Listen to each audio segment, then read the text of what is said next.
Hey guys, Nick Espinoza, your Chief Security Fanatic here, and today we are talking about passwords. Now, if you're using one password for absolutely everything, you really shouldn't. Now, I'm sure you've heard this before, but it's very important that we layer and we stagger our passwords, because as a hacker, if you are using a single password for something and I'm able to capture that password, that username and password, I'm going to try that username and password on every possible site. So let's say you have a Gmail account and I am able to steal that email password. I'm going to try that email address and password on Amazon, eBay, Facebook, you name it, to try to get more into your life. And if you've got websites like banks that have very personal and sensitive information, or health insurance, take your pick, it's very important that we are using unique passwords for all of these. Now, I know it can be a pain to remember a lot of these, so they can be variations on a simple theme, but if you're not layering your passwords and using different ones, especially for sensitive information, you're going to get broken into, and when you are, the hacker's going to break into everything.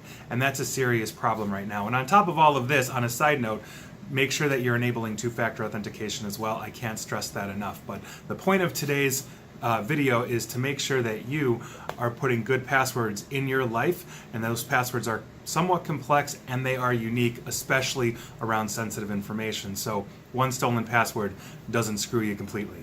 And please like, share, follow me here on Facebook and Twitter at NickAESP. And as always, stay safe and stay online. Thanks.